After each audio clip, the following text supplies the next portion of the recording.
मित्रांनो, राहुल कुमार आपलं सर्वांचं स्वागत करतो आज बहुजन संघटकच्या एका एक्सक्लुझिव्ह शो मध्ये, ज्यामध्ये आपण महत्त्वाच्या विषयावर चर्चा करणार आहोत. आताच सुप्रीम कोर्टाचा एक महत्त्वाचा निकाल आलेला आहे. 7-6 असा तो निकाल आहे आणि या निकालामध्ये असं म्हटलेलं आहे की एससीचे आपण वर्गीकरण करू शकतो. म्हणजे ABCD अ ब क ड या पद्धतीनं ज्या काही एससीच्या जाती आहेत, 1500 जाती आहेत, त्या 1500 जातींना आपण डिवाइड करू शकतो ABCDच्या प्रमाणे.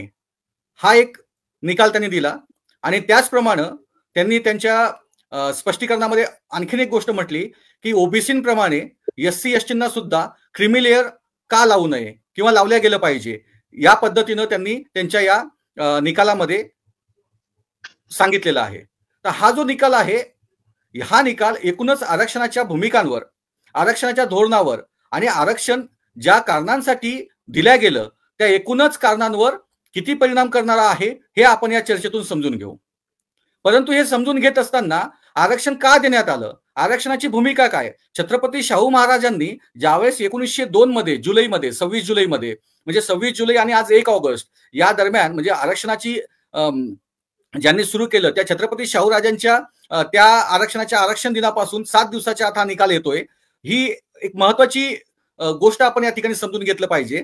हा जो निकाल आहे, हा निकाल येत असताना आरक्षणाची भूमिका काय, छत्रपती शाहू राजांनी आरक्षणाची भूमिका का दिलं होतं त्यांच्या राज्यामध्ये, महात्मा फुलांनी आरक्षणाला कसं समर्थन केलं होतं आणि डॉक्टर बाबासाहेब आंबेडकरांनी SC STचे आरक्षण 340 कलम असेल, 341 कलम असेल आणि 342 कलम असेल या कलमांच्या अंतर्गत कशा पद्धतीने ते संरक्षित केलं होतं, त्यांच्या भूमिका काय होत्या आणि त्यावेळेच्या संसदेमध्ये या भूमिका कशा पद्धतीने स्वीकारण्यात आलेल्या आहे, या एकूणच प्रश्नांना आपण समजून घेतलं पाहिजे. तरच आपल्याला आरक्षणाची एकूण पार्श्वभूमी, आरक्षण कशासाठी दिलं गेलं आणि आरक्षणाच्या मुळे काय आपण सिद्ध केलं पाहिजे याचा एक उहापोह या ठिकाणी होणं आवश्यक आहे. माझ्यासोबत आजच्या या महत्वाच्या चर्चेमध्ये एक गणमान्य असे ऍडव्होकेट आपल्या सोबत आहेत, ज्यांचं नाव आहे जयमंगल धनराज.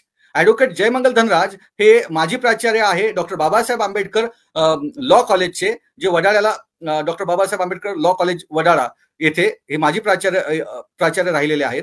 त्याचप्रमाणे ते फुले शाहू आंबेडकरी चळवळीमध्ये सातत्याने कार्यरत असतात आणि एकूणच अनेक महत्वाच्या विषयांवर त्यांचं जे भूमिका आहेत या आपण समजून घेणं आवश्यक आहे. त्या महत्वाच्या राहिलेल्या आहेत आणि सामाजिक चळवळीमध्ये, लीगल चळवळीमध्ये त्यांचं एक मोठं योगदान आहे. असे ऍडव्होकेट जयमंगल धनराज आज माझ्या सोबत आहेत. सर, तुमचं स्वागत आहे आजच्या या चर्चेमध्ये. मला तुमच्याकडून सगळ्यात पहिले हीच भूमिका समजून घ्यायची आहे की छत्रपती शाहू राजांनी, महात्मा फुलेंनी आणि डॉक्टर बाबासाहेब आंबेडकर हे जे महापुरुष आपण या ठिकाणी मानतो या आंबेडकरी चळवळीचे, तर या चळवळीच्या महापुरुषांनी आरक्षणाची भूमिका काय ठेवलेली आहे आणि आरक्षण कशामुळे आलेलं आहे. आता या कालच्या निकालाच्या अनुषंगाने अनेक अर्थाने हा आरक्षणाचा विषय देशभरामध्ये चर्चेला आलेला आहे. गेल्या 1-2 वर्षापासून महाराष्ट्रामध्ये आपणही मराठा आरक्षणाच्या संदर्भाने आरक्षणावर चर्चा जी होते ती अनुभवतो आहेच. चर्चा होत आहेत, आंदोलनं होत आहेत. त्याही आधी फार मोठा ओबीसीच्या आरक्षणाचा एक मोठा संघर्ष, त्यानंतर आलेले विविध निर्णय, मागच्या काळामध्ये प्रमोशन मध्ये आरक्षण सारखा एक विषय, परत त्यावेळेस आरक्षणाचा विषय चर्चेला गेला होता. हा आरक्षणाचा विषय जो आहे तो काल आलेल्या निकालामुळे आणखी आता त्याला एक देशव्यापी चर्चेचं स्वरूप आलेलं आहे. कारण एक सुप्रीम कोर्टासारख्या उच्चतम न्यायालयाने दिलेला निकाल जो संविधानिक तरतुदींच्या अर्थाने जर पाहिलं तर त्याला कायद्याचं स्वरूप असतं आणि त्या कायद्याचं स्वरूप असणारा हा निकाल SC STंच्या खास करून रिझर्वेशनच्या संबंधानं असल्यामुळे त्याच्यावर देशभरात SC STंच्या आरक्षणाच्या ज्या प्रोव्हिजन्स आहेत त्यामुळे देशात तो फार मोठा चर्चेचा विषय झालेला आहे. तुम्ही जो आता प्रश्न विचारलेला आहे की या चर्चेला आपण पुढे आणखी तो विषय घेऊच, मात्र तुम्ही जो आता प्रश्न विचारलाय तो प्रश्न मुळात समजून घेणं खूप गरजेचं आहे. कारण सोशल मीडियावर, व्हॉट्सअपवर असू दे किंवा व्हॉट्सअपच्या बाहेरही जनरली आरक्षणाच्या बद्दल, आरक्षण ही अत्यंत मिसकन्सेप्शन झालेली किंवा मिसकन्व्हिन्स्ड अशी कन्सेप्ट झालेली आहे. अनेक त्याच्याबद्दल गैरसमज लोकांच्या मध्ये आहेत, अनेक त्याच्याबद्दल अफवा गैरसमज किंवा मग मुळात मुद्दाम त्याला आरक्षणाला काहीतरी असं शिवीच्या स्वरूपात पाहण्याचं काम सातत्यानं झालेलं दिसतं, जे आरक्षण विरोधी फोर्सेस आहेत त्याच्यामध्ये. मुख्य मुद्दा तुम्ही जे नावं उल्लेख केला महापुरुषांचे, महात्मा ज्योतिबा फुले, शाहू महाराज आणि डॉक्टर बाबासाहेब आंबेडकर. फुले शाहू आंबेडकर चळवळीतल्या लोकांना, आपल्या कार्यकर्त्यांना, त्यांना मानणाऱ्या लोकांना सगळ्यांना माहिती आहे. आणि मान्यवर कांशीरामजी सारख्या एका द्रष्ट्या नेत्याच्या माध्यमातून देशाला हे कळालेलं आहे की भारतात सध्या जी कॉन्स्टिट्यूशन लागू होण्यापर्यंतचा जो सामाजिक संघर्ष आमचा आलेला आहे आणि त्यानंतर पुन्हा 56 मध्ये बाबासाहेब होते तोपर्यंतचा, तो महात्मा ज्योतिबा फुलेंच्या आंदोलनाच्या सोबत सुरू झालेला 1 जानेवारी 1848 ते 1956 पर्यंत बाबासाहेबांच्या महापरिनिर्वाणापर्यंत चाललेला हा संघर्ष 108 वर्षाचा अटूट संघर्ष, ज्यामध्ये आरक्षण हा फार महत्वाचा एक सामाजिक उपयोगी असणारा किंवा सामाजिक क्रांतीला पोषक असणारा एक टूल, संविधानिक आपण असं म्हणूया उपाययोजना ती निर्माण झालेली आहे. महात्मा ज्योतिबा फुलेंनी ती शासन प्रशासनामध्ये शूद्रातिशूद्रांची प्रतिनिधित्व असलं पाहिजे अशी भूमिका मांडली. राजर्षी शाहूंनी आपल्या संस्थानामध्ये त्या शूद्रातिशूद्र या शब्दाला ब्राह्मणेतर या शब्दाने आरक्षणाच्या कक्षेमध्ये आणलं आणि ते लागू कसं करायचं याचा एक परिपाठ घालून दिला.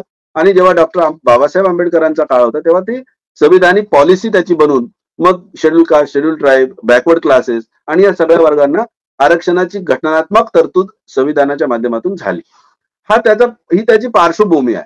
मात्र हा या निकालाच्या संबंधाने आलेला जो प्रश्न आहे तो शेड्यूल कास्टच्या रिझर्वेशनच्या संदर्भाने आलेला आहे, शेड्यूल ट्राईबच्या रिझर्वेशनच्या संदर्भाने आलेला आहे आणि त्यामध्ये वर्गीकरण केलं जाऊ शकतं की नाही जाऊ शकत, हा खऱ्या अर्थानं सर्वोच्च न्यायालयाच्या समोर तो प्रश्न त्या त्या खटल्याच्या मध्ये होता असं आपल्याला दिसून येतं. आता शेड्यूल कास्टचं जे रिझर्वेशन आहे ते रिझर्वेशन, शेड्यूल कास्ट शेड्यूल ट्राईबचं जे रिझर्वेशन आहे ते रिझर्वेशन पुन्हा त्याची पण ऐतिहासिक पार्श्वभूमी समजून घेणं गरजेचं आहे. भारताचं संविधान 1950 मध्ये जेव्हा लागू झालं त्यापूर्वी देशाचं संचलन करणारा जो सगळ्यात महत्वाचा कायदा होता 1935चा गव्हर्नमेंट ऑफ इंडिया, भारत सरकारचा कायदा 1935 साली झालेला. त्याही आधी आपल्याला सर्वांना माहिती आहे की पुणे करार नावाची एक फार मोठी ऐतिहासिक घटना महाराष्ट्रामध्ये घडलेली, आपल्या देशामध्ये घडलेली आहे, ज्यामध्ये बाबासाहेब आंबेडकरांना नाईलाजास्तव एका करारावर सही करावी लागली होती. आता या पुणे कराराची बीज कुठे आहेत? तर पुणे कराराची बीज आहेत 1929 मध्ये आलेल्या कम्युनल अवॉर्डमध्ये, ज्यामध्ये कम्युनल अवॉर्डमध्ये काही विशिष्ट अधिकार शोषित पीडित वर्गांच्यासाठी, त्यावेळेस डिप्रेस क्लास हा शब्द वापरला गेला, जे लागू करण्यात आले होते त्या अधिकारांना पुणे करारामुळे आपल्याला सोडून द्यावं लागलं बाबासाहेबांना. आणि नंतर जेव्हा ब्रिटिश भारताचा जो पहिला कायदा बनला 1935 मध्ये, महत्वाचा कायदा, त्यामध्ये एक शेड्यूल बनलं ज्याच्यामध्ये काही कास्टची नावं आहेत आणि एक शेड्यूल बनलं ज्याच्यामध्ये काही ट्राईब जमातींची नावं आहेत. या कास्टचं रेकग्निशन आपण एक समजून घेणं गरजेचं आहे की 1935च्या कायद्यानुसार झालेलं आहे आणि तेव्हापासून संविधानिक अधिकार, संविधानिक प्रोटेक्शन्स अनुसूचित जातीच्या लोकांना आणि अनुसूचित जमातीच्या लोकांना मिळतात. आता अनुसूचित जातीच्या लोकांना हे का मिळतात? तर या देशामध्ये जी जाती व्यवस्था आहे, जिनं एक स्तरीय, आपण म्हणतो ना ग्रेडेड इनइक्वॅलिटी, स्तरीय विषमता, बरोबर, ती स्तरीय विषमता एका प्रत्येक जातीला ही भावना तिच्यामध्ये की आपल्या खाली कोणीतरी आहे आणि प्रत्येक जातीच्या मनात असणारी ही भावना एकमेकांच्या खाली ही जातीची उतरंड निर्माण करणारी जी व्यवस्था आहे, त्या व्यवस्थेने जाती व्यवस्था निर्माण केली, ज्यामध्ये अस्पृश्य हा सगळ्यात खालचा घटक होता, ज्याला अस्पृश्य म्हटलं गेलं, अनटचेबल म्हटलं गेलं, अछूत म्हटलं गेलं. त्या अछूत लोकांना सामाजिक त्यांचं जे उत्पीडन झालं, त्यांचं शोषण झालं, हजारो वर्ष या देशामध्ये सामाजिक व्यवस्थेनं ज्यांना सगळ्या अधिकारांपासून वंचित ठेवलं होतं, भारताचं संविधान आल्यानंतर किंवा कायद्याच्या माध्यमातून त्यांना काही विशेष सुरक्षा कवच म्हणून या शेड्यूल कास्टच्या रेकग्निशन आणि त्यांच्या रिझर्वेशन सारख्या ज्या पॉलिसी त्यांच्याकडे पाहिलं जातं, जेणेकरून त्यांना मुख्य प्रवाहात आणलं जाऊ शकतं. आणि त्यामुळे आपण सर्वप्रथम हे समजून घेणं गरजेचं आहे की शेड्यूल कास्टला मिळणारं रिझर्वेशन हे त्यांच्या अस्पृश्यतेमुळं त्यांना सामाजिक, आर्थिक, राजकीय, सांस्कृतिक सर्व स्तरातून जे काही डिप्रेवेशन आलेलं होतं, लादल्या गेलेलं होतं त्यांच्यावर, त्यातून बाहेर काढण्यासाठी करण्यात आलेला एक प्रयत्न आहे. अत्यंत महत्वाची ही बाब आम्ही समजून घेणं गरजेचं आहे. कारण आरक्षण मग नंतरच्या काळामध्ये आपल्याला पाहायला मिळतं की 16(4) मध्ये बॅकवर्ड क्लासेससाठी पण आरक्षण आहे आणि या आरक्षणाचा आणि शेड्यूल कास्टच्या आरक्षणाचा आम्ही हे या पातळीवर त्याला समजून घेणं गरजेचं आहे. आता प्रश्न तुम्ही जो विचारला की ही पार्श्वभूमी समजून घेऊन मग आम्ही आरक्षणाच्या या प्रश्नाकडे खऱ्या अर्थानं समजून घेण्याच्या दृष्टीनं पाहू शकतो. नाहीतर गैरसमज एवढ्या मोठ्या प्रमाणात आहेत की ते गैरसमज सार्वत्रिक जीवनामध्ये आपण सातत्यानं अनुभवायला मिळतात, बघायला मिळतात, ऐकायला मिळतात की आता तुम्हाला इतके तुम्ही पुढारलेले झाले. जे अस्पृश्य होते कधी काळी त्या अस्पृश्यांना आता जीवनाच्या मुख्य स्तरामध्ये येण्याची संधी मिळाली. त्यांच्याकडे गाड्या घोड्या आल्या, त्यांना नोकऱ्या मिळाल्या. आता तुम्हाला आरक्षणाची गरज काय? हा रस्त्यावर विचारला जाणारा खऱ्या अर्थानं प्रश्न आहे. आरक्षण विरोधी तत्वांच्या माध्यमातून सातत्यानं विरोध विचारला जाणारा प्रश्न आहे. आता ही आरक्षण विरोधी माणसं कोण आहेत हे वेगळ्याने सांगायची गरज नाही. भारतामध्ये संघ परिवाराला मानणारे किंवा भारतीय जनता पार्टीला मानणारे ही जी लोक आहेत, ज्या लोकांना ही सामाजिक उतरंडीची जाती आधारित व्यवस्था पुन्हा पूर्वपार जी संविधानाच्या माध्यमातून जिला छेद दिला गेला ती व्यवस्था पुन्हा कशी या देशात लागू करता येईल, पुन्हा ते जातींचं वर्चस्ववादी व्यवस्था, काही जातींना मिळणारे त्या व्यवस्थेनं मिळणारे अनुषंगिक लाभ आणि काही जातींचं सातत्यानं करता येणारं दमन, ही व्यवस्था ज्यांना देशात परत आणायची आहे ना, ती लोक खऱ्या अर्थानं आरक्षणाला विरोध करतायत. आरक्षणाच्या बाबतीत गैरसमज पसरवतायत. आरक्षणाच्या बाबतीत नको ती चुकीचा प्रचार करून आरक्षणासारख्या इतक्या चांगल्या कन्सेप्टला, इतक्या चांगल्या डॉक्ट्रिनला, आपण असं म्हणू तत्वाला बदनाम करण्याचं काम केलं जातं आणि जेणेकरून मग आरक्षण घेणारे सरकारचे जावई आहेत, सरकारी म्हणजे अनेक गोष्टी आहेत, त्या बोलणे काही तेवढं संयुक्तिक नाही. आता या सगळ्या पार्श्वभूमीवर आपण कालचा निकाल समजून घेणं गरजेचं आहे. हा 108 वर्षांचा महापुरुषांचा संघर्ष, भारतीय संविधान लागू झाल्यानंतर ती आरक्षणाची ध्येय धोरणं किती प्रमाणात लागू झाली, त्या आरक्षणानं कोण लाभान्वित झाले. आरक्षण हे लोकांना शासन प्रशासनामध्ये भागीदारी देण्याचं एक साधन होतं. ज्यांना शिक्षण मिळत नव्हतं त्यांना शिक्षण मिळायला लागलं, ज्यांना प्रशासनामध्ये जायची संधी नव्हती त्यांना ती प्रशासनात जाण्याची संधी मिळाली. या सगळ्या गोष्टी आम्ही मागच्या 70-75 वर्षात म्हणजे संविधान लागू झाल्यानंतरच्या काळात बघायला मिळतात, पाहतोय, अनुभवतोय. आता ह्या 70-75 वर्षाचा उन्हापुरा कालखंड गेल्यानंतर आज एक देशामध्ये मोठी चर्चा सर्वत्र हे लोक घडवून आणतायत, तसं वातावरण बनवतायत, एक नरेटिव्ह सेट केला जातोय. त्या नरेटिव्हच्या आधारावर जी काही लोकांची भावना आहे, आरक्षण विरोधी लोकांची भावना आहे, त्या भावनेला पोषक त्या लोकांच्या भावनेच्या अनुरूप हा निकाल आलेला आहे. अशी शेड्यूल कास्टच्या, शेड्यूल ट्राईबच्या लोकांची एक मानसिकता या निकालाच्या नंतर दिसत आहे आणि त्याचं तुम्ही दिसतायत ते तुम्हाला आपण सगळेजण बघतोय. गेल्या 2-3 दिवसामध्ये सर्व चॅनल्सच्या माध्यमातून, विशेषतः सोशल मीडिया, मुख्य मेन स्ट्रीम मीडियावर याच्यावर काही चर्चा वगैरे लागत असतील त्या काही दिसत नाही, पण सोशल मीडियाच्या माध्यमातून एक मोठं एक वातावरण देशभरात असं असमाधानकारक असण्याचं एक वातावरण बनलेलं दिसून येतं. आणि त्या पार्श्वभूमीवर या निकालाचं विश्लेषण होणं गरजेचं आहे की शेड्यूल कास्टच्या, शेड्यूल ट्राईबच्या लोकांना या निकालाबद्दल एक असहमतीची भावना का वाटत आहे. सुप्रीम कोर्टाचा निकाल आहे त्यामुळे तो देशातील सर्व न्यायालयांवर, देशातील नागरिकांवर बंधनकारक राहील, लागू होईल, तो असेल बंधनकारक, याबद्दल दुमत नाही. परंतु त्या निकालाचं विश्लेषण करताना बघा, कुठल्याही कायद्याच्या माध्यमातून ज्या काही गोष्टी घडतात, असं म्हणतात कायद्याच्या शास्त्रामध्ये की law is a live document. Law is a live document, बरोबर. समाज हा डायनॅमिक प्रोसेस आहे. समाजामध्ये सातत्यानं परिवर्तन घडत असतं आणि त्यानुसार कायदे देखील बदलत असतात, कायद्याचे अर्थ बदलत असतात.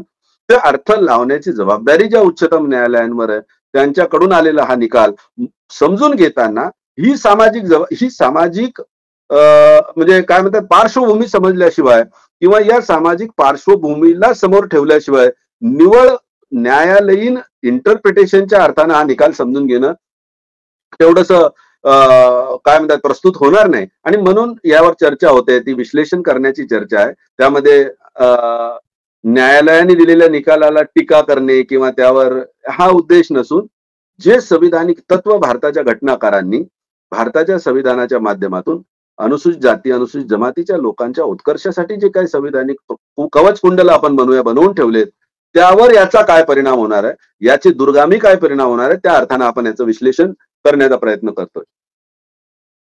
राहुल, आवाज तुमचा येत नाही. तुमचा आवाज येत नाही. अगदी बरोबर बोललात सर. हाच माझा प्रश्न होता की एकूणच हा निकाल आला, या निकालावर साधक बाधक चर्चा प्रत्येक अंगाने सुरू आहे. याचा परिणाम काय होईल हे सगळं सुरू आहे. पण खऱ्या अर्थानं आपल्याला हेच समजून घ्यायचं आहे की याचा जो दूरगामी परिणाम आहे किंवा असलेल्या कायद्यांशी हा किती सुसंगत आहे, याबद्दल तुम्हाला काय वाटतं? बघा, आता परत या प्रश्नाचं उत्तर देण्याआधी आणखी एक छोटीशी गोष्ट तुम्हाला मी सांगतो, ती अत्यंत महत्वाची आहे. मी जसं तुम्हाला महापुरुषांच्या आपल्या संघर्षाचं उदाहरण दिलं, त्या संघर्षाच्या आधारावर मी हेच बोलतोय किंवा मांडतोय. बाबासाहेब आंबेडकरांचं किंवा फुले शाहूंचं जे काय फिलॉसॉफी होती ना, म्हणजे आरक्षणाच्या मागची भावना जी होती किंवा त्याचं जे फिलॉसॉफी होती, तत्वज्ञान आहे, आपल्याला सर्वांना माहिती आहे 6,500 पेक्षा जास्त जातींमध्ये विभाजित असणारा आपला देश आहे. आपल्या देशात जाती व्यवस्था हे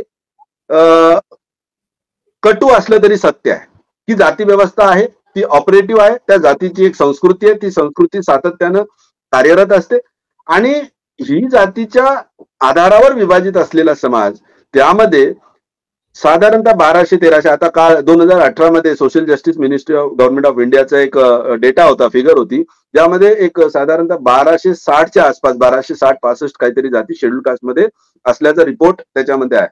मग 750 जाती जवळपास शेड्यूल ट्राईब मध्ये आहेत. ओबीसी मध्ये आपल्याला माहिती आहे 3,500च्या वरती जाती आहेत. या देशातील हजारो जातीमध्ये विभागलेला हा समुदाय जाती जातीच्या तुकड्यावर कधीच एकत्र येऊ शकत नाही. आणि संविधानिक जी तरतूद झालेली आहे ना, आरक्षण हे शेड्यूल कास्ट साठी आहे, शेड्यूल ट्राईब साठी आहे, ओबीसी साठी आहे. म्हणजे हजारो जातीचा हा समुदाय या 3 घटकांमध्ये आलेला आहे.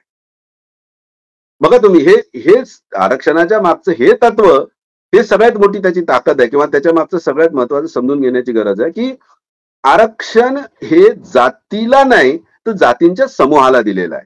आणि हजारो जातीत विभागलेला समुदाय 1200-1250 जाती केवळ निदान शेड्यूल कास्ट या नावाने का होईना त्या एकत्र ओळखल्या जातात. हा त्याच्यामधला फार मोठा एक मला असं वाटतं की सार आहे त्याच्या मागचं. आता तुमचा प्रश्न जो आहे, म्हणजे आरक्षण हे जातींना जोडण्याचं साधन म्हणून त्याच्याकडे सामाजिक दृष्टीने पाहणं गरजेचं आहे, पाहिलं जातं. आता तुम्ही जो प्रश्न विचारला की भारतात असणाऱ्या कायद्यांशी किती सुसंगत आहे हा निकाल, प्रथमतः आपण या निकालामध्ये नेमकं काय, आता इतक्या एक 550-560च्या वर 565 पानांचा हा निकाल आहे जवळपास, ज्यामध्ये 7 जजेसनी आपापली, सुप्रीम कोर्टाच्या 7 जजेसनी आपापली मते मांडलेली आहेत.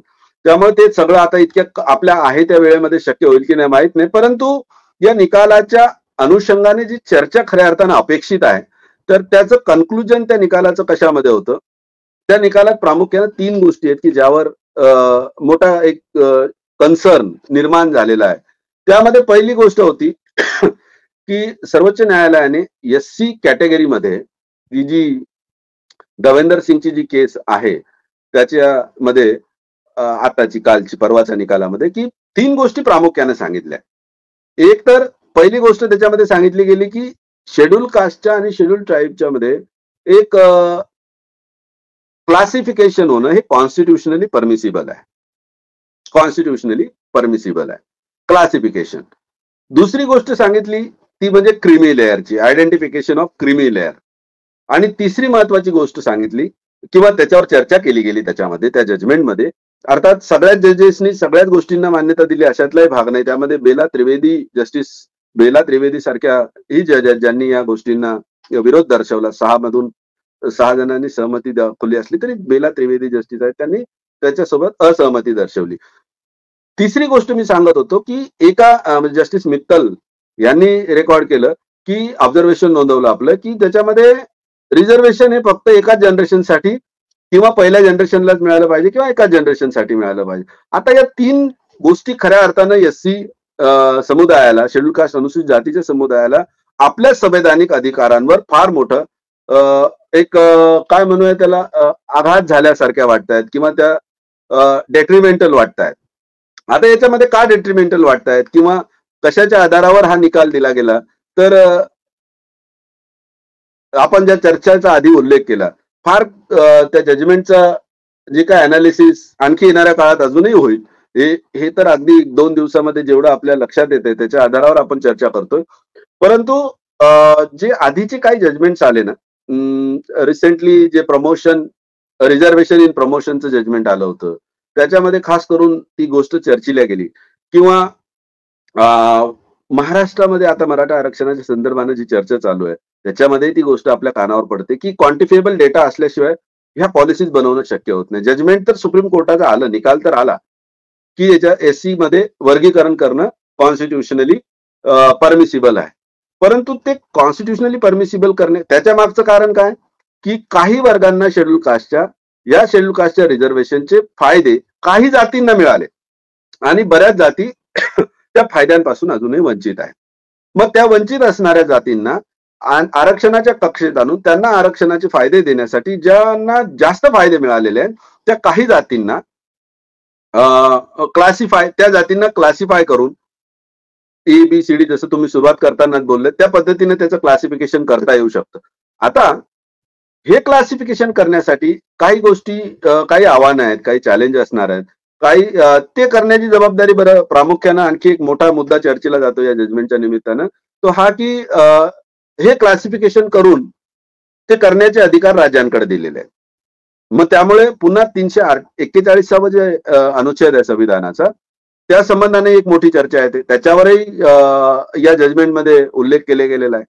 या जजमेंटच्या सोबत एक आणखी जजमेंट EV चिनैयाची जी 2004 म्हणजे 20 वर्षापूर्वी एक जजमेंट आली होती, ज्यामध्ये सुप्रीम कोर्टाने याच प्रश्नाचं नकारार्थी उत्तर दिलं होतं की हे शक्य नाही, हे अनकॉन्स्टिट्युशनल आहे, कॉन्स्टिट्युशनली ते परमिसिबल नाही, त्याला अनुमती दिला जाऊ शकत नाही. 20 वर्षानंतर काल आलेल्या जजमेंटमध्ये मात्र त्याला परमिसिबल आहे, त्याला ते कॉन्स्टिट्युशनली परमिसिबल आहे असं सुप्रीम कोर्ट म्हणतं. आणि या सगळ्या पार्श्वभूमीवर मग प्रश्न निर्माण होतो की 20 वर्षाआधी 5 जजेसचं बेंच असणाऱ्या सुप्रीम कोर्टाचं 5 जजेसच्या बेंचनी जे मत दिलं होतं त्याच्या विरुद्ध मत आताच्या जजमेंट मध्ये 7 जजेसच्या खंडपीठाने दिलेलं आहे. आता 5 जजेसच्या जजमेंटला बदलण्याचा किंवा त्याला रिव्हर्ट करण्याचा अधिकार 7 जजेसच्या बेंचला आहे. ते अतिशय स्वाभाविक आहे. ते कायद्याच्या अभ्यासकांना चांगलं माहिती आहे की 5 जजेसच्या खंडपीठाने दिलेलं जजमेंट 7 जजेसचं खंडपीठ बदलू शकतं.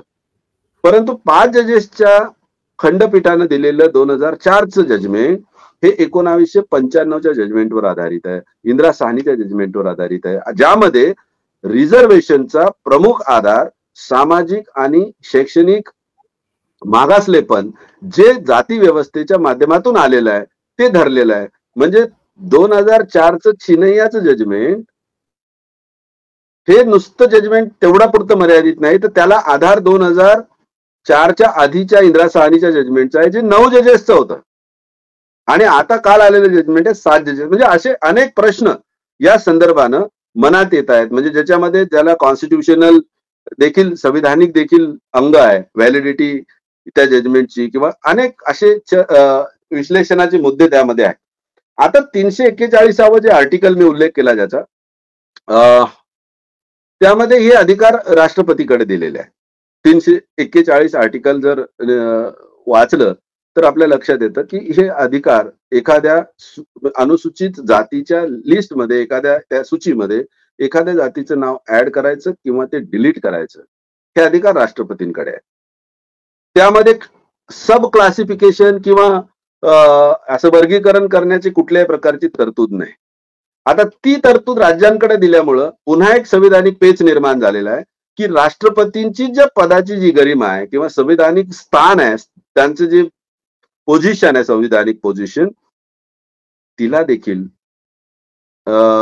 या राष्ट्रपतींचे अधिकार राज्यांकडे दिल्यामुळं त्यांच्या अधिकारांवरही गदा येते की काय, असा देखील एक संविधानिक प्रश्न या निमित्तानं निर्माण झालेला आहे. अर्थात यावर अजून उहापोह व्हायचा बाकी आहे. परंतु या सगळ्या बाबी तुम्ही आपण लक्षात घेतल्या तर जो क्लासिफिकेशनचा मुद्दा आहे किंवा क्रिमी लेअर लावण्याचा मुद्दा आहे, क्वांटिफिएबल डाटाच्या अभावी जर रिझर्वेशन इन प्रमोशन देणं शक्य नाही, कुठल्याही प्रकारचा आकडेवारी आपल्या हातात नसल्यावर, कुठल्याही प्रकारची एक शास्त्रीय पद्धतीने जमा केलेली आकडेवारी जर आपल्याकडे उपलब्ध नसेल, तर आपण ते वर्गीकरण तरी कसं करू शकणार?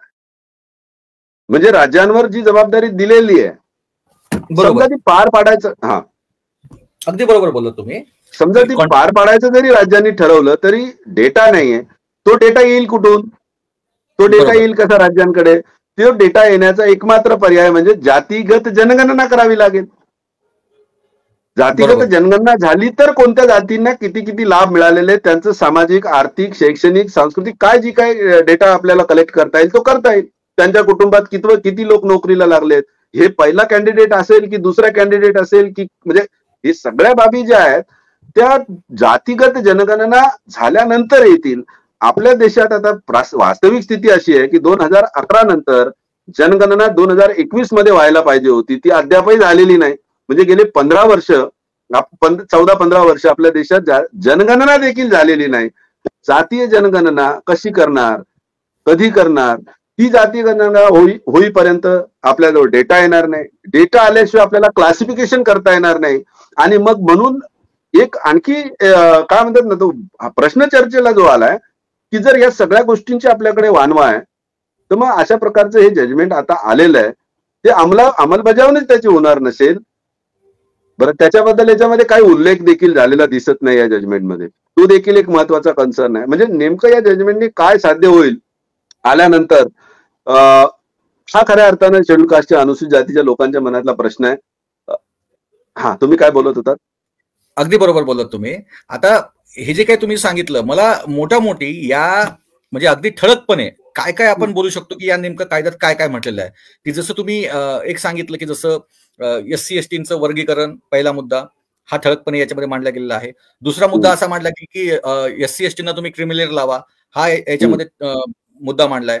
त्यानंतर मांडला की जो काही हे क्लासिफिकेशन करण्याचा अधिकार आहे तो राष्ट्रपतीऐवजी पहिल्या म्हणजे राष्ट्रपती म्हणण्यापेक्षा आपण असं म्हणू की तो राज्यांना दिलेला आहे, राज्यांना दिलेला आहे. हे मुद्दे इथं आपल्याला अधोरेखित होताना दिसतात. आणखी काय काय मुद्दे जे आहेत याच्यामध्ये अधोरेखित दिसतात तुम्हाला? या 3 मुद्द्यांच्या खऱ्या अर्थानं म्हणजे कन्क्लुजन मध्ये या जजमेंटच्या जे आलेलं आहे ना, ते कन्क्लुजन या 3 मुद्द्यांवर, त्याचा सगळा सारांश या 3 मुद्द्यांमध्ये आहे. अच्छा, आणि म्हणजे जे काही समजा मांडणी केलेली आहे त्या मांडणीचं कन्क्लुजन म्हणजे हे 3 मुद्दे आहेत. हा, आणि बघा त्यात काय 7 जजेस बेंचनी दिलेलं जजमेंट आहे, ज्यामध्ये सगळ्यात मोठं जे व्हॉल्यूम आहे किंवा सगळ्यात जास्त त्याच्यावरची जी चर्चा आहे ती जस्टिस गवई साहेबांच्या, BR गवई साहेबांच्या जजमेंटमध्ये आहे. जवळपास 200 पानांच्या पेक्षा जास्त त्यांचं विश्लेषण आहे त्याच्यावर. त्याची कारण मीमांसा आहे. प्रत्येक न्यायाधीशांनी आपापलं मत नोंदवताना त्याच्यासाठी कारण मीमांसा दिलेली आहे. आणि म्हणून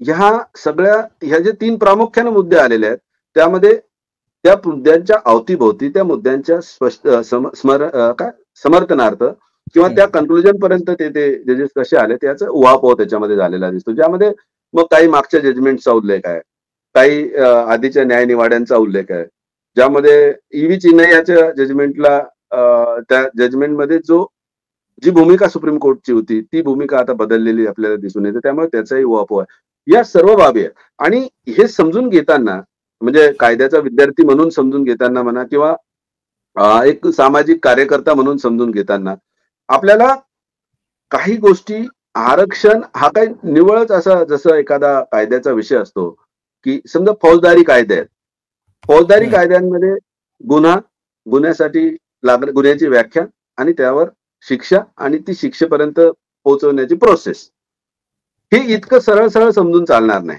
आरक्षणाचा मुद्दा जो आहे तो एक अत्यंत संवेदनशील सामाजिक मुद्दा आहे आणि त्यामुळे त्याच्या सामाजिक बाजू समजून घेणं देखील खूप गरजेचं आहे.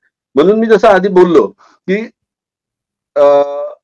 आता या निर्णयाला लागू करण्यासाठी लागणारी जी काही आपल्याजवळ मेकॅनिझम असायला हवं किंवा जी डेटा, क्वांटिफिएबल डेटा असेल किंवा जातीय जनगणनेनुसार आपल्याजवळ आलेले आकडेवारी असेल, त्याच्यानंतर हे वर्गीकरण शक्य होईल, त्याच्यानंतर क्रिमिलेअर शक्य होईल, त्याच्यानंतरच या निकालाच्या अनुषंगाने जे काय करण्यासारखं आहे ते शक्य होईल. परंतु तो डेटाच अवेलेबल नाही.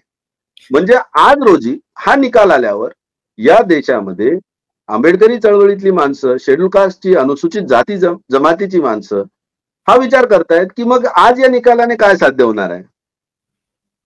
न्यायालयीन निकाल फक्त न्यायालयाच्या भाषेत किंवा कायद्यापुरता मर्यादित नाही ना, त्याचे सामाजिक आता परिणाम पण होणार आहेत.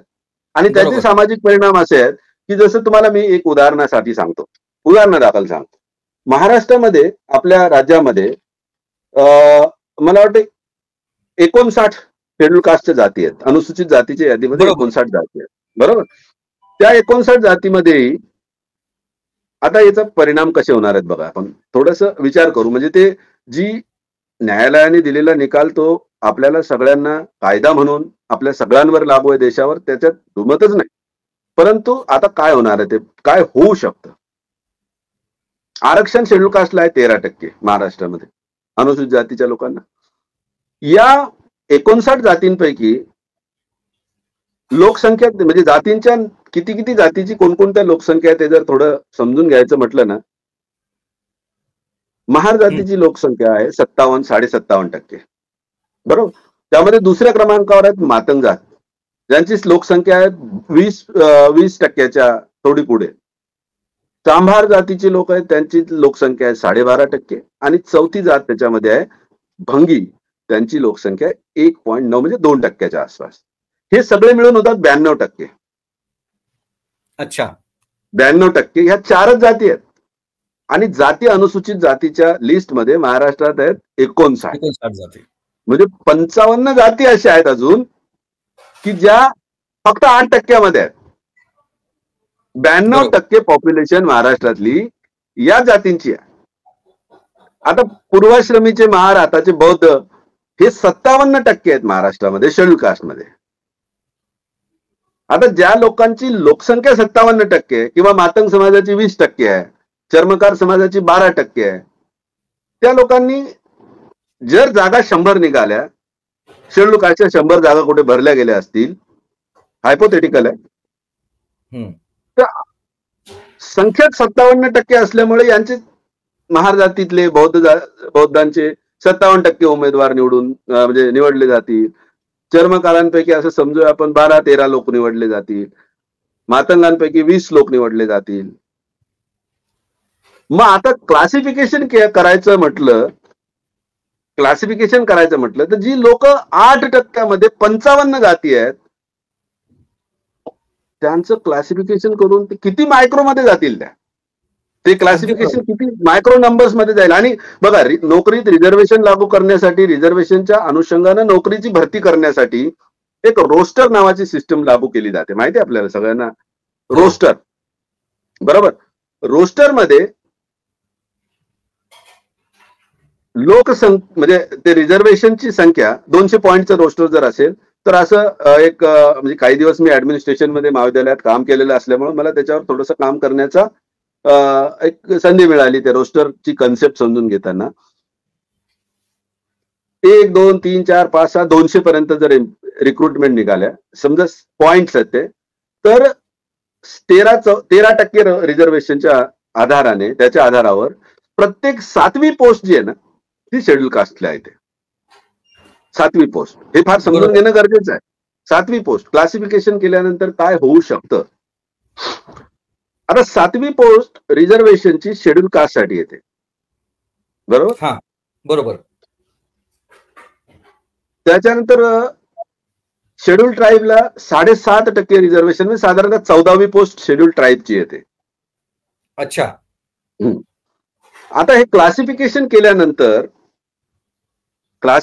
केल्यानंतर ह्या 7व्या पोस्टवर त्या ABCD मधले कोणत्या शेड्यूल कास्टचे लोक टाकणार किंवा त्या रोस्टर पॉइंट मध्ये काय बदल होणार, ते केल्यानंतर ABCD मध्ये असं समजा हे 4 घटक, याच्या 4 मी प्रमुख जाती सांगितल्या, त्या जरी एका गटात असल्या किंवा वेगवेगळ्या गटात जरी असल्या, तरी जेव्हा 13% रिझर्वेशनच्या आधारावर हे 7व्या नंबरवर येणारी सीट रोस्टरमध्ये खाली गेली आणि त्यापेक्षा कमी जागा निघाल्या, तर एससीचा पॉइंटच रोस्टरमध्ये येणार नाही. बरोबर.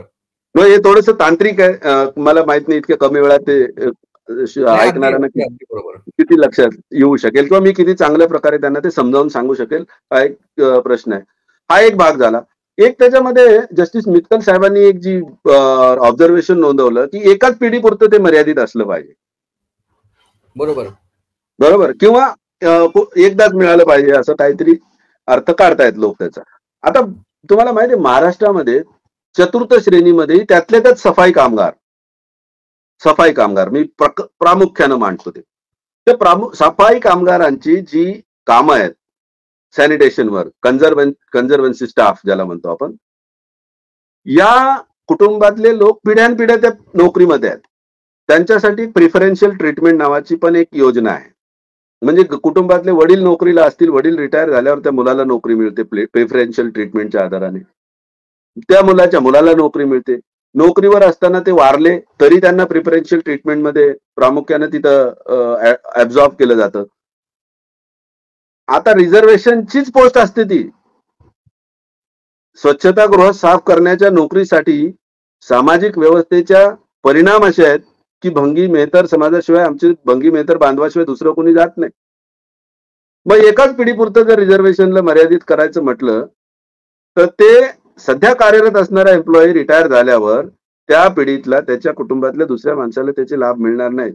अनेक लोक गैरसमजुतीपोटी या भ्रमात आहेत की क्लासिफिकेशन केल्यामुळं जे रिझर्वेशनचे फायदे एका विशिष्ट जातीला जास्त मिळत आहेत किंवा काही जातींना जास्त मिळत आहेत, क्लासिफिकेशन झाल्यावर आम्हाला जास्त मिळतील, आम्हालाही रिझर्वेशनचे फायदे मिळतील, आमचा हिस्सा त्यांनी खाल्लेला. महाराष्ट्रामध्ये एक नरेटिव्ह आहे तुम्हाला जो चर्चेत येतो, मराठा बांधवांना वाटते की त्यांचं रिझर्वेशन ओबीसींनी खाल्लं. ओबीसींना असं सांगण्यात येतं की तुमचं रिझर्वेशन एससी एसटींनी खाल्लं. आता एससी एसटींचं रिझर्वेशन एससी एसटी मधल्या काही जातींचं असं त्यांना गैरसमज त्यांच्यामध्ये पसरवला जात आहे की एससी एसटी मधल्या या मजबूत गब्बर जातींनी तुमचं जास्त लोकसंख्येनं असणाऱ्या अर्थाने गब्बर म्हणतं, या संख्येनं जास्त असणाऱ्या जातींनी लोकसंख्या जास्त असल्यामुळे यांनी तुमचं आरक्षण खाऊन घेतलं. हा जो चुकीचा नरेटिव्ह सेट करून या आरक्षणाच्या मूळ भावनेला हरताळ फासला जातोय. आणि ही चर्चा जी आरक्षण विरोधी मंडळी सातत्यानं समाजामध्ये पसरवत आहेत, दुर्दैवानं या निकालाच्या मध्ये याच्या पलीकडे दुसरं काही नाही. आणि म्हणून या निकालाच्या अनुषंगाने जे विविध प्रश्न निर्माण होत आहेत त्या प्रश्नांचा उहापोह आमची सामाजिक घडी विस्कळीत न होता समाजातील शोषित वंचित घटकांना शासन प्रशासनामध्ये भागीदारी देण्यासाठी शासनांनी, सरकारांनी जे अफर्मेटिव्ह ऍक्शनचे गुणगान गातात ते अफर्मेटिव्ह ऍक्शन लागू करताना भारतात कशा पद्धतीने वापरतायत. कारण आताही एससी एसटीच्या ओबीसीच्या पोस्टचा अनुशेष किती आहे, लाखोच्या संख्येत नोकऱ्या भरल्या जात नाहीयेत. त्या अनुशेष भरण्यावर असंख्य पिटिशन सुप्रीम कोर्टात, हायकोर्टात पेंडिंग आहेत. रिझर्वेशन इन प्रायव्हेटायझेशन, अशा काळात आपण आरक्षणावर चर्चा करतोय आता की देशामध्ये प्रायव्हेटायझेशन, खाजगीकरणाचं वारं तुफान वेगाने वाहत आहे. सगळीकडे खाजगीकरण होताना दिसतंय. सरकारी नोकऱ्या भरल्या जात नाहीयेत, ज्या भरल्या जातात त्या कंत्राटी पद्धतीवर भरल्या जात आहेत. आणि अशा स्थितीमध्ये रिझर्वेशन इन प्रायव्हेटायझेशनवर चर्चा होणं जास्त गरजेचं आहे. त्यासाठी एससी एसटी ओबीसीच्या लोकांनी हातात हात घेऊन कुठल्याही प्रकारचं कन्फ्युजन एकमेकांमध्ये न होऊ देता, कुठल्याही प्रकारचा सामाजिक सलोखा न बिघडू देता आरक्षणाचं हे इतकं महापुरुषांच्या 108 वर्षांच्या संघर्षातून आलेलं हे तत्व अशा पद्धतीनं आपसातल्या भांडणामुळं ते कदाचित वेस्ट होऊ नये, ते कदाचित युजलेस होऊ नये. आणि म्हणून त्या दृष्टीनं देखील समाजातल्या जाणकार लोकांनी, जाणत्या लोकांनी यावर पुढाकार घेऊन लोकांची मानसिकता बनवणं, समाजाचं मन बनवणं, जातीची संस्कृती जी आहे, जी लोकांना भावापासून वेगळं करण्यासाठी काम करते, त्याला छेद देण्यासाठी हे आरक्षणाची तरतूद आहे. सगळ्यात तळागाळातल्या माणसापर्यंत आरक्षणाचे लाभ पोहोचावेत, शोषित पीडित वंचित सगळ्यात दुर्बल घटकांना संविधानिक फायदे मिळावेत, यामध्ये कुणाचं काही दुमत असण्याचं कारण नाही. राज्यकर्त्यांनी देखील या गोष्टीचं भान ठेवून संविधान धोक्यात आहे म्हणून आम्ही संविधान वाचवायला येतोय, परंतु संविधान धोक्यात म्हणजे संविधानिक अधिकार जेव्हा धोक्यात येतात तेव्हा किती आपण पुढे येतो तो देखील अत्यंत गांभीर्याने विचार करण्याची बाब आहे. या चर्चेच्या अनुषंगानं मला वाटतं एक मोठं चिंतन देशभरामध्ये आरक्षणाच्या बाजूने, आरक्षणाच्या समर्थनार्थ, आरक्षण ही कन्सेप्ट समजून घेण्यासाठी जर झालं तर एक सशक्त मजबूत समाज निर्माण होण्यासाठी लोकांना आपण चांगल्या प्रकारे प्रेरित करू शकतो, जागृत करू शकतो. तुमचा आवाज नाही येते राहुल. तुमच्या या एकूण विश्लेषणातून मला एक गोष्ट स्पष्टपणे दिसत आहे की जरी हा निकाल आज आलेला आहे तरी याची अंमलबजावणी करणे अतिशय किचकट प्रोसेस असणार आहे. याची उत्तरं शोधण्यासाठी बराच वेळ जाण्याची शक्यता मला वाटते. अगदी बरोबर. परंतु हा निर्णय आता आलेला आहे. 2024चं इलेक्शन आता संपलेलं आहे लोकसभेचं. आपण त्या इलेक्शनच्या संदर्भाने आपण बघितलेलं आहे, की त्यावेळी सुद्धा आपण आरक्षण वाचवण्यासाठी आमच्यापैकी बहुसंख्य लोकांनी त्यावेळी काही अशा पक्षांना मतदान केलं किंवा त्यांना निवडून आणण्यासाठी प्रयत्न केले, की जे संविधान त्याचं रक्षण करू शकतो. ज्याच्यामध्ये काँग्रेस असेल, राष्ट्रवादी काँग्रेस असेल, शरद पवारांची किंवा उद्धव ठाकरे यांची शिवसेना असेल, अशा पक्षांना आपण मतदान केलं. आपल्यापैकी बऱ्यापैकी लोकांनी रस्त्यावर उतरून डायरेक्ट त्यांना मतदान करण्याच्या भूमिका स्वीकारल्या. त्याचा प्रचार सुद्धा काही लोकांनी आपल्यापैकी केलेला आहे. त्यांनी जी भूमिका संविधान वाचवण्याची घेतली होती, आजच्या परिस्थितीमध्ये त्यांचं काय म्हणणं असेल किंवा त्यांच्यापैकी किती लोक आता संविधान वाचवण्यासाठी आपल्या सोबत येतील, याबद्दल आपण नक्कीच त्यांना प्रश्न विचारले पाहिजेत. ज्या ज्या लोकांनी त्यांना मतदान केलं, ज्या ज्या लोकांनी त्यांना वोटिंग केलं, त्यांचा हा पहिला मुद्दा आता असला पाहिजे, की ही लोक आता कुठे आहेत, ही लोक आपल्या सोबत या लढाईमध्ये सोबत आहेत, की ते 2 पावलं पुढे राहणार आहेत. कारण ते संसदेमध्ये गेलेले आहेत. अर्थात त्यांनी 2 पावलं पुढे राहणं ही अपेक्षा आहे. आता काय होऊ शकतं किंवा आपल्याला त्यांना काय सांगता येऊ शकतं, याबद्दल काय तुमचं मत आहे?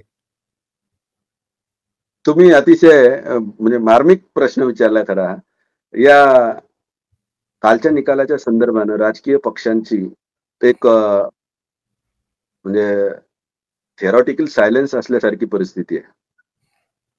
बरोबर. या मुद्द्याच्या अनुषंगानं राजकीय पक्ष म्हणून राष्ट्रीय लेवलवर बहुजन समाज पार्टीच्या बहन मायावती, खासदार चंद्रशेखर आझाद, चिराग पासवान, तेजस्वी यादव आणि महाराष्ट्रामधून बाळासाहेब आंबेडकर, प्रामुख्याने या लोकांनी, या नेते मंडळींनी स्पष्ट भूमिका घेऊन यावर आपलं मत व्यक्त केलेलं आहे. या सर्व नेत्यांची नाळ SC ST OBCच्या बहुजनांच्या सोबत जुळलेली असल्यामुळे त्यांच्याकडून ते प्रतिक्रिया किंवा ती भूमिका मांडण्याचं प्राथमिकता येणं स्वाभाविकच आहे. मात्र ज्या लोकांना निवडून दिलं लोकशाही वाचवण्याच्या नावाखाली, संविधान वाचवण्याच्या नावाखाली असं आपण म्हणताय, मला हा निकाल आल्यानंतर आश्चर्य वाटलं की रेवंत रेड्डी जे तेलंगणाचे मुख्यमंत्री आहेत, त्या सगळ्यात पहिलं लागू करणारं राज्य म्हणजे तेलंगणा असेल. आंबेडकरी चळवळीच्या मुशीतून तयार झालेल्या सुषमाताईंनी देखील काल याच्यावर आपली भूमिका मांडली. मग हे असं जर होणार असेल किंवा असं होत असेल तर सामाजिक प्रश्न जो आहे आरक्षणाचा, SCचा, शेड्यूल कास्टचा, शेड्यूल ट्राईबचा, यावर भूमिका घेणाऱ्या म्हणजे अनेक लोकांना आता त्यावर आता उपाय काय तर अनेक लोकांच्या बोलण्यातून हे आपणही बघतोय की सुप्रीम कोर्टाचा निकाल जरी असेल तरी त्याला रिव्ह्यू पिटिशन दाखल करून मोठ्या बेंच पुढे ठेवून त्या निकालावर पुनश्च एकदा विचार केला जाऊ शकतो, तो बदलला जाऊ शकतो. त्यात अनेक संविधानिक मुद्दे आहेत, त्या आधारावर तो रिव्ह्यू पिटिशन फाईल करून त्याच्यावर, आम्ही काल टीव्हीवर बघत होतो, चिराग पासवान किंवा बहन मायावतींचं एक ट्विट वाचलं, चंद्रशेखर आझाद आपली भूमिका मांडत होते. बाळासाहेबांच्या भूमिकाही, आमच्या प्रकाश आंबेडकर साहेबांच्या देखील भूमिका आपल्याला सगळ्यांना सोशल मीडियाच्या वगैरे माध्यमातून बघायला मिळत आहेत.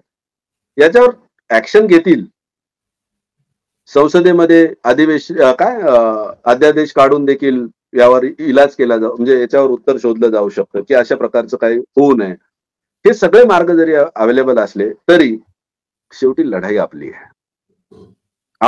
मी एका जातीची म्हणत नाही, एका समूहाची म्हणत नाही, ही लढाई देशातल्या बहुजनांची आहे. काल ओबीसीचे रिझर्वेशन लागू व्हायला किती काळ जावा लागला, किती काळ उलटावा लागला. ते आंदोलन कोणी उभं केलं? ते आंदोलन मान्यवर कांशीरामजी सारख्या लोकांनी उभं केलं. अनेक उत्तर भारतातल्या अनेक लोकांनी त्याला साथ दिली त्या आंदोलनाला. महाराष्ट्रातल्या लोकांनी त्याला साथ दिली. व्हीपी सिंगांच्या माध्यमातून ते मंडल आयोग लागू झालं. नंतर व्हीपी सिंगांचं राजकीय त्यांची जी काय म्हणतात त्याला, राजकीय कारकीर्द, तिचं काय झालं? नंतरच्या काळामध्ये तुम्हाला माहिती आहे, रिझर्वेशन सगळ्यात पहिले राजकीय स्वरूपात आलं, त्यानंतर ते नोकऱ्यांच्या स्वरूपात आलं, आणि नंतर शिक्षणासाठी रिझर्वेशन आलं, जे आणलं गेलं अर्जुन सिंग यांच्या कालखंडामध्ये. त्या अर्जुन सिंगांनी शिक्षणाच्या मध्ये देखील रिझर्वेशनची पॉलिसी आणली ओबीसींच्यासाठी. खास करून अर्जुन सिंगांच्या सोबत त्यांचं राजकारण संपवण्यासाठी काय प्रयत्न झाले, असंख्य बाबी आहेत ज्या आपल्याला शोध घेऊन समजून घेता येऊ शकतात. आणि म्हणून हा सामाजिक मुद्दा आहे. संविधान देशाच्या सगळ्यांच्या हिताचं आहे, त्यामुळे संविधान वाचवण्याची जबाबदारी देशातल्या सगळ्याच लोकांची आहे. परंतु त्यातही काही गोष्टी ज्या प्रामुख्यानं तुम्हाला मला पुढाकार करून घ्याव्या लागतील, पुढाकार घ्यावा लागेल, त्या आपल्यालाच कराव्या लागतील. किती लोक मदतीला उभे राहतात हा ज्याच्या त्याच्या प्रज्ञेचा प्रश्न आहे, ज्याच्या त्याच्या प्रज्ञेवर सोडूया. परंतु संघर्षाशिवाय आपल्याला पर्याय नाही. संघर्ष सातत्यानं करत राहावा लागणार. संघर्षाची प्रतीकं बदलतील, संघर्षाची साधनं बदलतील, संघर्षाची आव्हानं बदलतील. येणाऱ्या आव्हानांचा सामना करण्यासाठी हा बहुजन समाज एकमेकांच्या सोबत चालत राहो या मंगल कामनेसह मला वाटतं या चर्चेला समारोप करायला हरकत नाही. धन्यवाद. नक्कीच सर, आपण अतिशय महत्वाच्या प्रश्नांवर या निमित्ताने आपण चर्चा घडविली. एकूणच आरक्षणाची भूमिका, आरक्षण काय आहे, कशासाठी होतं, ही भूमिका आपण सर्वात पहिले स्पष्ट केली. या सध्याच्या निकालाचा आरक्षणावर होणारा परिणाम हा आपण या निमित्ताने विशद केला. काही महत्वाच्या न्यायमूर्तींचं जे म्हणणं आहे ते सुद्धा आपण या निमित्ताने लोकांपुढे ठेवलं. आणि एकूण या आरक्षणाच्या निकालाच्या संदर्भाने अंमलबजावणीची जी काही प्रोसेस असणार आहे ती किती कठीण असणार आहे हे सुद्धा तुम्ही सांगितलं. अर्थात हा निकाल कायदा जरी असला तरी त्याच्यावर जे काही संसदेचे नियम असतील, उपाय असतील किंवा इतर काही उपाय असतील, हे सुद्धा आपण रिव्ह्यू पिटिशन वगैरे यावर सुद्धा आपण या निमित्ताने चर्चा केली. आणि सर्वात शेवटी महत्वाचं, संविधान सातत्यानं जागृत करणं, संविधानासंबंधित लोकांना जे काही कन्फ्युजन्स असतील ते दूर करणं हा विषय आहेच. अशा पद्धतीनं आज या संपूर्ण चर्चेमध्ये आपण महत्वाच्या गोष्टींवर, बाबींवर प्रकाश टाकला. आणि या पद्धतीनं, ज्या पद्धतीनं जी एक कथा येते, जंगलाला आग लागलेली आहे आणि या जंगलाच्या आगीमध्ये सगळे पक्षी सैरावैरा धावत आहेत आणि धावत असताना एक चिमणी चोचीत पाणी घेऊन येते. तिला सगळे प्राणी विचारतात की अगं जंगलाला आग लागली आहे, तू जंगलाकडे कुठे चालली? तर ती म्हणते की मी चोचीत पाणी घेऊन चालली, ही आग विझवायची आहे. त्यावेळेस ते प्राणी म्हणतात तू मूर्ख आहेस, तुला कळत नाही का, ही आग या चोचीतल्या पाण्यानं विझवू शकत नाही. पण ती म्हणते की मला माहित आहे की ही आग या चोचीतल्या पाण्यानं विझू शकत नाही, पण ज्यावेळी या जंगलाच्या आगीच्या संदर्भाने जो इतिहास लिहिला जाईल त्या इतिहासात माझं नाव पळून जाणाऱ्यामध्ये नसेल तर माझं नाव हे आग विझवणाऱ्यांमध्ये असेल. नक्कीच आज आग विझवण्यासाठी आपण हे सगळे लोक एकत्र येऊन, जे काही फुले शाहू आंबेडकर चळवळीला मानणारे लोक असतील त्यासोबतच इथला SC ST OBC Bahujan Samaj असेल, हा सुद्धा आपल्या सोबत घेऊन यावर आपण नक्की आपला पुढचा लढा आपण लढत राहू. आपण संविधान मजबूत करू आणि संविधानाच्या या न्याय हक्कासाठी सातत्याने लढण्याची भूमिका घेऊन याच ठिकाणी थांबूयात. धन्यवाद. जय भीम, जय भारत. सर्वांना मंगल कामना. जय